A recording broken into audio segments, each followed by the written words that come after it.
வணக்கம் and welcome to the show interesting info. April 28 இன்னைக்கு global pay it forward it அப்படின்னு சொல்லிட்டு ஒரு டே வந்து செலிப்ரேட் பண்ணுறாங்கப்பா. இதோட கான்செப்ட் செம்மையாக இருக்குது. இப்போ நான் ஒருத்தர் ஹெல்ப் பண்ணுறேன்னு வச்சிங்களேன், அவர் அதுக்கு அடுத்ததாக 3 பேருக்கு ஹெல்ப் பண்ணணும். இப்போ அவர்கிட்ட ஒருத்தர் ஹெல்ப் வாங்கினார்ல, அவர் மறுபடியும் இன்னொரு 3 பேருக்கு ஹெல்ப் பண்ணணும். இப்படியே நம்ம ஹெல்ப் பண்ணினே வந்தால் இந்த நாட்டில் இருக்கக்கூடிய எல்லா பிரச்சனையும் சால்வ் ஆகி எல்லாரும் ஒரு ஹியூமனிட்டியாக ஜாலியாக இருக்கலாம்ப்பா அப்படின்னு சொல்லிட்டு ஒரு கான்செப்ட்டுங்க. இந்த 1999 நாவல் ஒன்று ரிலீஸ் ஆச்சு.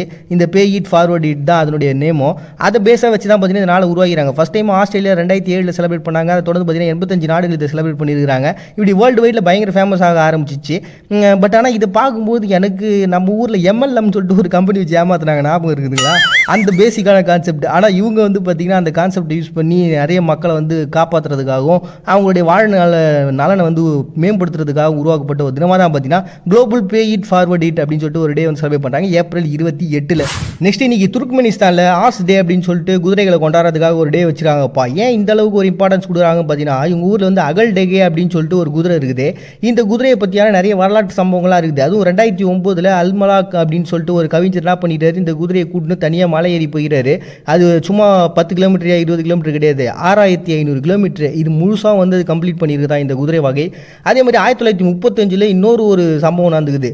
அகஸ்பாத்லேருந்து மாஸ்கோவுக்கு கிட்டத்தட்ட 4000 கிலோமீட்டர். இதில் வந்து நிறைய பேர் ட்ராவல் பண்ணி போனாங்க. அப்போ எல்லாமே இந்த இன குதிரைகள், அதாவது அகல் டெகே அப்படின்ற குதிரைகள் தான் கூட்டு போயிருக்காங்க. 84 நாள் ட்ராவல் பண்ணி 4000 கிலோமீட்டர் சக்ஸஸ்ஃபுல்லாக கடந்துக்குதுப்பா. அதுலேயும் 3 நாள் வந்து பார்த்தீங்கன்னா 378 கிலோமீட்டர் வந்து கடந்திருக்கு பாலைவனத்தில்.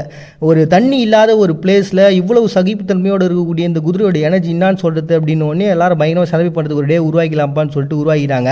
ஸோ இப்படிப்பட்ட இந்த குதிரைகளுடைய ஸ்பெஷாலிட்டி என்னன்னு பார்த்தீங்கன்னா, ரொம்ப சகிப்புத்தன்மையோடு மட்டும் இருக்காமல் பயங்கரமான பவர்ஃபுல்லான ஒன்றா இருக்குது. ரொம்ப புத்திசாலித்தனமான ஒரு குதிரைகளாகவும் இருக்குது. ஸோ அதனால் பார்த்தீங்கன்னா துர்க்மெனிஸ்தானில் இதோட சிம்பிளாகவே வச்சிருக்கிறாங்க.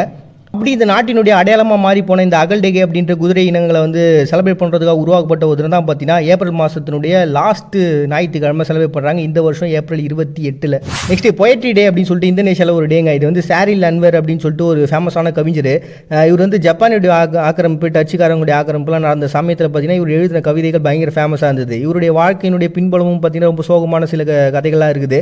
ஸோ இதெல்லாம் தாண்டி அவர் லைஃப்பில் வந்து ஒரு பெரிய லெவலில் வெற்றி அடைஞ்சார். அது மக்களுக்கு ரொம்ப பிடிச்சி போய் மக்களுடைய தலைவனாக பார்க்கப்பட்டார். பதவியே இல்லைனாலும் இவர் சொன்னால் கேட்கறதுக்கு ஒரு கூட்டம் இருந்தது.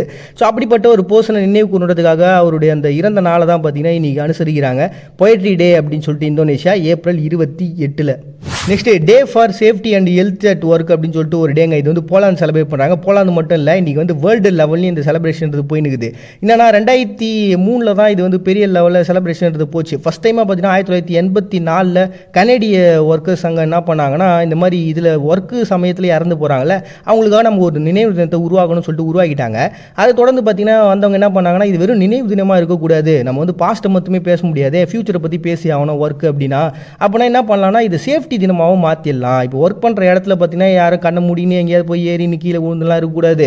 அதுக்கு ஏற்ற மாதிரி அவங்கள பர்ஃபெக்டான ஒரு ட்ரைனிங் இருக்கணும். அட் த சேம் டைம் அவங்களுக்கு சேஃப்டி ப்ரிகாஷன்ஸ் எல்லா விதமான வகைகளையும் கம்பெனி கொடுத்துருக்குதா அப்படின்றதெல்லாம் முன்னாடி பார்க்கணும் அப்படின்னு சொல்லிட்டு ஏகப்பட்ட விஷயங்கள்லாம் முன் வச்சு தான் பார்த்தீங்கன்னா இந்த டே வந்து உருவாகிறாங்க. அப்படி உருவாகின தினம் தான் பார்த்தீங்கன்னா day for safety and healthy at work டே அப்படின்னு சொல்லிட்டு வேர்ல்டு லைவில் வந்து அனுசரிக்கிறாங்க ஏப்ரல் 28. நெக்ஸ்ட் ரீஸ்டோரேஷன் ஆஃப் சோவெஜென்டி டே அப்படின்னு சொல்லிட்டு ஜப்பானில் ஒரு டே வந்து அனுசரிக்கிறாங்கப்பா. இந்த டேக்கு பயங்கரமான எதிர்ப்புகளும் இருக்குது. முதல்ல இந்த டே நான் என்னன்ற சொல்லிடுறேன். இந்த ஜப்பான் என்ன பண்ணாங்கன்னா, இந்த போர்கள்லாம் முடிஞ்சு 2ஆம் உலக போர்லாம் முடிஞ்சதுக்கப்புறம் போதும் எல்லாமே வந்து ஒரு சமாதான ஒப்பந்தத்தை இட்டுலான்னு சொல்லிட்டு முறை என்ன பண்ணுறாங்கன்னா, இந்த சான் பிரான்சிஸ்கோவில் எல்லா நாடுகள் கிட்டத்தட்ட 49 நாடுகள் வந்தாங்களாம். எல்லாரும் சேர்ந்து சைனும் பண்ணிட்டாங்க, இதுக்கப்புறம் போர் வேணாம் அப்படின்ட்டு. அந்த ஒரு நாளை வந்து செலிப்ரேட் பண்ணணும் அப்படின்றதுக்காக என்ன பண்ணிட்டாங்கன்னா, அங்கே இருக்கக்கூடிய ரிக்கு அப்படின்ற ஒரு தீவில் போயிட்டு இரவு உணவுலாம் சாப்பிட்டுக்கிறாங்க, என்ஜாய் பண்ணிட்டு வந்துக்கிறாங்க. இதில் என்ன இருக்குது, இதில் எதுக்காக எதிர்ப்பு தெரிவிக்கணும் அப்படின்னா, ஃபஸ்ட் டைமாக ஜப்பானில் ஒரு ரிக்கு அப்படின்ற ஒரு தீ வந்து முழுமையாக வெளிநாட்டுக்காரங்களால் ஆக்கிரமிக்கப்பட்டதுன்னு பார்த்தீங்கன்னா, அப்போ அமெரிக்காக்காரங்களோட கண்ட்ரோலுக்கு இது போயிருச்சு. ஏன்னா இந்த போர்லாம் முடிஞ்சு சமாதான உடன்படிக்கையில் இந்த இடம்லாம் நம்மளுது, இந்த இடம்லாம் உங்களுதுன்னு சொல்லிட்டு பிரித்து கொடுத்துருவாங்களே, அந்த மாதிரி பிரித்து கொடுத்ததில் அமெரிக்கா வந்து இந்த பகுதியை வந்து எடுத்துக்கினாங்க. எங்கள் நாட்டை வந்து வேறு ஒருத்தவங்ககிட்ட கொடுத்ததுக்கப்புறம் அதை எப்படி அவங்களால அக்செப்ட் பண்ணிக்க முடியும்? ஆனால் தான் இந்த ரிக்கு தீவில் இருக்கக்கூடியவங்க என்ன பண்ணுறாங்கன்னா, இதுக்கு ஒரு மிகப்பெரிய எதிர்ப்பு அப்படின்றத இன்றைக்கி வரைக்கும் குத்துனுக்குறாங்க. ஒரு சைடு இந்த போர்லாம் முடிஞ்சிச்சு அப்படின்ற ஒரு சந்தோஷம் ஒரு பக்கம், இன்னொரு பக்கம் பார்த்தீங்கன்னா எங்கள் எங்களை வேற ஒருத்தவங்க கிட்ட தார வாத்து குத்துட்டீங்களே அப்படின்ற வருத்தம் இன்னொரு பக்கம். ரீஸ்டோரேஷன் ஆஃப் சோவர்ஜென்டி டே அப்படின்னு சொல்லிட்டு இறையாண்மையை கொண்டாடக்கூடிய ஒரு நாளாக வந்து அனுசரிக்கிறாங்க Japan April 28. Next Passover day அப்படின்னு சொல்லிட்டுங்க. இது வந்து கடந்த ஒரு 7 நாளாகவே இது ஒரு செலிப்ரேஷன்றது யூதர்கள் மத்தியில் போயினுக்குது. உலகம் முழுக்கக்கூடிய அத்தனை யூதர்களும் இதை செலிப்ரேட் பண்ணுறாங்கப்பா. இதுக்கு பின்னாடி ஒரு கதையை வச்சிருக்கிறாங்க. அது என்னென்னா, அந்த எகிப்துக்கிட்ட இந்த இஸ்ரேல் மக்கள் வந்து அடிமையாக இருந்திருக்கிறாங்க. அந்த சமயத்தில் பார்த்தீங்கன்னா இவங்க வீட்டில் இருக்கக்கூடிய குழந்தைய வந்து மரண தேவதை எடுத்துகிட்டு போகிற மாதிரியான ஒரு கதை வரும். அப்போ அந்த கடவுள் வந்து தோன்றி என்ன பண்ணுவாங்கன்னா, நீ வந்து இந்த மாதிரி வீட்டு வாசப்படில் ஆட்டோட ரத்தத்தை தெளிச்சுட்டு அவங்க ஏமாந்து போயிடுவாங்க அப்படின்னு சொல்லிடுறாங்க.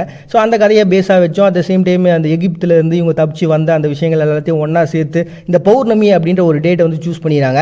அதனால தான் பார்த்தீங்கன்னா இந்த டேட் டிஃப்ரென்ஸ் அப்படின்றது எல்லா நாட்டிலையும் வந்து இருக்குது. ஸோ அப்படி ஒரு பெரிய லெவலில் கடவுளுடைய கருணை அவங்களுக்கு கிடைச்ச அந்த நாளை தான் பார்த்தீங்கன்னா பாஸ் ஓவர் டே அப்படின்னு சொல்லிட்டு ஒரு டே வந்து யூதர்கள் வந்து செலிப்ரேட் பண்ணுறாங்க ஏப்ரல் 28. நெக்ஸ்ட் முஜாஹிதீன் விக்டரி டே அப்படின்னு சொல்லிட்டு ஒரு டே வந்து ஆப்கானிஸ்தானில் செலிப்ரேட் பண்ணுறாங்கப்பா. இது என்னன்னா மன்னர் ஆட்சி அப்படின்றது முடிஞ்சுது. அதை தொடர்ந்து பார்த்தீங்கன்னா அவங்களுக்கு வந்து ஜனநாயக கட்சி மூலமாக ஒரு அரசியல் ரீதியான ஒரு பெரிய வெற்றின்றது கம்யூனிஸ்டத்துக்கு கிடைக்குது. அதனால் அவங்க அந்த நாட்டை ஆள ஆரம்பிக்கிறாங்க. இது வந்து அங்கே இருக்கக்கூடிய மக்களுக்கு நிறைய பேருக்கு புரியல. ஏன்னா அவங்களுடைய அந்த தாட்டுன்றது வேறையாகுது, இங்கே இருக்கக்கூடிய மக்களுடைய தாட்டுன்றது வேறையாகுது. ஸோ ஒரு இறையாண்மை அப்படின்ற ஒரு விஷயம் இல்லாமல் போதே அது நமக்கு எதிரான ஒன்றா இருக்குதுன்னு சொல்லிட்டு எல்லாரும் கிளர்ச்சியில் ஈடுபட ஆரம்பிக்கிறாங்க. இன்னொரு பக்கம் பார்த்தீங்கன்னா முஜாஹிதீன் அப்படின்றவங்க இறங்கி இது அரசியலுக்கு ஆப்போசிட்டாக வந்து அவங்களுடைய போராட்டங்கள் வந்து ஸ்டார்ட் பண்ணுறாங்க. ஒரு பக்கம் பார்த்தீங்கன்னா சோவியத் யூனியனை இந்த கம்யூனிஸ்டத்துக்கு பயங்கர சப்போர்ட் பண்ணுறாங்க, அதாவது ரஷ்யா. இன்னொரு பக்கம் முஜாஹிதீனுக்கு அமெரிக்கா சப்போர்ட் பண்ணுறாங்க. இப்படி இந்த போர் அப்படின்றது உள்நாட்டு போர் ஸ்டார்ட் ஆகுதுங்க.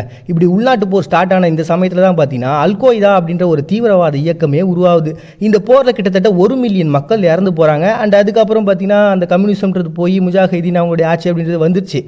பட் இருந்தாலும் ஒரு பக்கம் இது ஒரு அல்கொய்தான்ற தீவிரவாதம் உருவாகிறதுக்கும் 1 மில்லியன் மக்கள் இறக்கிறதுக்கும் ஒரு காரணம் அமைஞ்சிருச்சுல. ஸோ அதனால் இதுக்கு எதிர்ப்பு தெரிவிக்கிறதுக்காக ஒரு பக்கம், இன்னொரு பக்கம் முஜாஹிதீனுடைய வெற்றியை கொண்டாடணுன்றதுக்காக உருவாக்கப்பட்ட ஒரு தினமாக தான் பார்த்தீங்கன்னா முஜாஹிதீன் விக்டரி டே அப்படின்னு சொல்லிட்டு ஆப்கானிஸ்தான் ஒரு டே வந்து செய்கிறாங்க ஏப்ரல் 28. நெக்ஸ்ட் பார்பிடாஸில் ஹீரோஸ் டே அப்படின்னு சொல்லிட்டு ஒன்று செலிப்ரேட் பண்ணுறாங்கப்பா. இது 1998 தான் ஃபஸ்ட் டைமாக வந்து ஸ்டார்ட் பண்ணாங்க. இது வந்து சார் கிராண்ட்லி ஹார்பர்ட் ஆடம்ஸ் அப்படின்ற ஒரு பர்சன், இவர் ஜனாதிபதியாக இருந்தவர். இவர் தான் அவங்க நாட்டில் வந்து பார்த்திங்கன்னா அந்த குழந்தைங்களுக்குலாம் இலவசமாக கல்வி, சாப்பாடு இதெல்லாம் பண்ணலாம், முற்போக்கு சிந்தனை யோசிச்ச ஒரு மிக சிறந்த ஒரு மனுஷராக இருந்தார். ஆனால் அவர் சொன்ன அந்த தாட்டில் வந்து அவர் இருந்த காலகட்டத்தில் மக்கள் யாருமே பெருசாக லெவலில் ஏற்றுக்கல. அதை ஒரு மாதிரி கிண்டல் பண்ணி கலாச்சி தான் இருந்துக்கிறாங்க. பட் ஆனால் அவர் போனதுக்கப்புறம் பார்த்தீங்கன்னா அவர் எவ்வளோ பெரிய விஷயத்தை சொல்லிட்டு போயிடாருப்பா அப்படின்னு நினச்சி பயங்கரமாக ஃபீல் பண்ணிக்கிறாங்க. ஸோ அப்படிப்பட்டவரோட நினைவுக்கு தான் பார்த்தீங்கன்னா இந்த நாட்டில் இருக்கக்கூடிய முக்கியமான பர்சன்ஸ்லாம் அழைச்சி அவங்களுக்கு வந்து விருதுகளை கொடுக்குறது அப்படின்னு சொல்லிட்டு அவங்க வந்து வீரர்களாக பார்க்குறது அப்படின்ற ஒரு கான்செப்ட் உருவாக்கிறாங்க. அப்படி உருவான ஒரு டே தான் பார்த்தீங்கன்னா பார்பிடாஸில் ஹீரோஸ் டே அப்படின்னு சொல்லிட்டு செலிப்ரேட் பண்ணுறாங்க ஏப்ரல் 28. நெக்ஸ்ட் கென்னத் கவுண்டே அப்படின்ற ஒருத்தருடைய பர்த்டே வந்து செலிப்ரேட் பண்ணுறாங்க ஜாம்பியா. இவர் யாருன்னா அவங்க நாட்டினுடைய ஃபர்ஸ்ட் ஜனாதிபதிப்பா. 1955 என்ன பண்ணுறாரு, இந்த அரசுக்கு எதிராக இவருடைய புரட்சின்றது இருக்குது அப்படின்னு சொல்லிட்டு அவரை பிடிச்சி ஜெயிலில் போட்டாங்க 2 வருஷம். உள்ளே போனவர் மறுபடியும் திரும்பி வந்து 1958 மறுபடியும் ஒரு கட்சியை உருவாக்குறாரு. இவங்க எப்படி நமக்கு எதிராக ஒரு கட்சியை உருவாக்கலாம்னு சொல்லிட்டு அதையும் தடை பண்ணி மறுபடியும் ஒரு 9 வருஷம் தூக்கி ஒரு ஜெயிலில் போடுறாங்க. இப்படியே போயிட்டு இருக்கு. அவங்களுக்கு சுதந்திரத்தை கிடைச்ச அந்த சமயத்தில் பார்த்தீங்கன்னா ஃபர்ஸ்ட் ஜனாதிபதியாக அவர் மாறுறாரு. ஸோ அப்படிப்பட்ட ஒரு பர்சன் வந்து பார்த்தீங்கன்னா கொண்டாடியே ஆகணும்ல. அதனால தான் உருவாக்கப்பட்ட தினமாக பார்த்தீங்கன்னா கென்னத் கவுண்டா டே அப்படின்னு சொல்லிட்டு ஜாம்பியா ஒரு டே வந்து செலிப்ரேட் பண்ணுறாங்க ஏப்ரல் 28. அடுத்த வாட்டி அறிவுரைன்னு ஒன்று கொடுக்கும்பொழுது ஆப்போசிட்டில் இருக்க பர்சனுடைய முழுமையான மனநிலை என்ன அப்படின்றத புரிஞ்சு இருந்தால் மட்டும் கொடுங்க. அப்படி இல்லைன்னா நீங்கள் சொல்கிற அறிவுரைக்கும் மதிப்பு இருக்காது, சொல்கிற உங்களுக்கும் மதிப்பு இருக்காது. முருடுங்களா நாளைக்கு சந்திக்கிறாரு. உங்கள்கிட்ட விடைபெறுது நான் அவங்க பாண்டிய. நீங்கள் பார்த்துட்டு இருக்கேன் இந்த நிகழ்ச்சி இன்ட்ரெஸ்டிங் இன்ஃபோ.